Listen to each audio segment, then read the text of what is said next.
Moral Approximates. I urge you to beware the temptation of pride, the temptation of blithely declaring yourselves above it all, and label both sides equally at fault, to ignore the facts of history and the aggressive impulses of an evil empire, to simply call the arms race a giant misunderstanding and thereby remove yourself from the struggle between right and wrong, and good and evil. Ronald Reagan's Evil Empire Speech. During the Cold War, folks like Ronald Reagan accused their domestic opponents of believing in the moral equivalence of the United States and the Soviet Union. Having lived through the era, I am confident that believers in moral equivalence existed. Knowing the relevant history, I agree that this was an absurd belief. However bad the United States was, the Soviet Union was vastly worse. If you want to nitpick, admittedly, we never find literal moral equivalence in the real world. Why? Because in a continuous world, one side in any conflict is bound to be at least a little worse.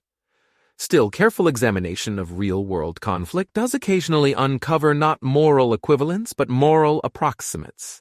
Though the two sides' moral status is not precisely equal, they are morally more or less the same. It's easiest to identify examples that are far away in time and place. During the wars of religion, who was worse, the Catholics or the Protestants? During World War I, who was worse, the Germans or the Russians? During the War of the Roses, who was worse, the Yorks or the Lancasters? You could plead ignorance, yet even if you studied the history for a year, you would plausibly conclude that the two sides were moral approximates, both sinned so egregiously that it really is hard to know who was worse. For recent and ongoing conflicts, assertions of moral approximation naturally inspire far more pushback. If we were rational, however, the opposite would be true. The very fact that people have strong emotions about recent and ongoing conflicts is a strong reason to discount their judgment. Furthermore, when a conflict is recent or ongoing, we usually lack a great deal of not yet released relevant information. No one is likely to scare up shocking new revelations about the Lancasters, but in 50 years we'll have a much better understanding of what the Trump administration actually did. Those limitations in mind, here are the top 3 moral approximations I am willing to defend. 1. Communism and Nazism are moral approximates. Why? Both movements were fanatical attempts to build dystopian societies, and both self-righteously murdered tens of millions of innocent people. Contrary to much propaganda, communists did not have noticeably better motives. Both groups imagined that a totalitarian society would be a big improvement over the status quo, and recklessly embraced the necessity of mass murder to get there. 2. Socialism and fascism are moral approximates. Why? Socialism is a toned-down version of communism. Fascism is a toned-down version of Nazism. As toned-down versions, they aim for much less, and murder far fewer people in the process. Yet the vision of both movements' society as a big family with a common purpose remains dystopian. And while their methods are far less brutal than communism or Nazism, socialism and fascism both casually advocate pervasive coercion for flimsy reasons. My main doubt here is that while Eva repeatedly publicly debated socialists, I would not so engage a fascist. Doesn't that show that I think fascism is markedly worse? Not exactly. The main reason I don't debate fascists is that avowed fascism is now so low status that its adherents are low quality and scary. In a world where fascists were as mainstream as socialists, I would debate them. 3. The Democratic and Republican parties are moral approximates. Why? Both are dogmatic, emotional, and demagogic. Neither party internalizes the maxim that with great power comes great responsibility or dwells on the possibility that they might be mistreating people who don't agree with them.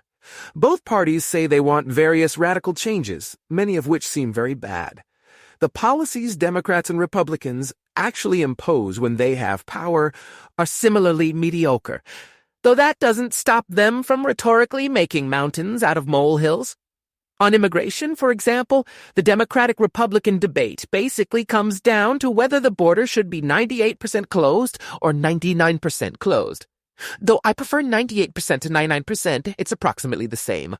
I'm well aware that both Democrats and Republicans will angrily protest being lumped together.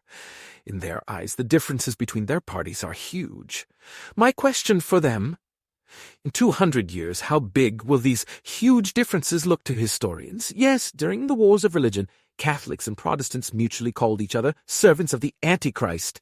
Today, however, we can plainly see that both sides were unhinged. Similarly, if you carefully studied the politics of, say, France in 1970, would you really conclude that the arguments that enraged contemporary French partisans were, in fact, a big deal? Back in 2016, many Democrats told me that Trump's election exposed the sheer evil of the Republican Party. In a way, this understates. I say that the mere fact that a man like Trump did well in the primaries shows that the Republican Party is rotten. However, I'd say the same about Bernie Sanders' success in 2016. The mere fact that a man like Sanders did well in the primaries shows that the Democratic Party is rotten too. You could respond, suppose Democrats and Republicans really are moral approximates. Shouldn't an economist, of all people, still be eager to discover the slightly lesser evil? My answer, if I were America's kingmaker, then yes. But when I'm just one voice among tens of millions, no. While I'm always happy to share my views with curious Democrats or Republicans, I'm too much of a Puritan to ever join either party.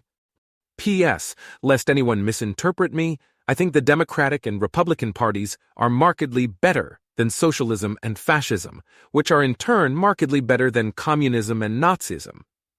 Mathematically, February 19, 2020.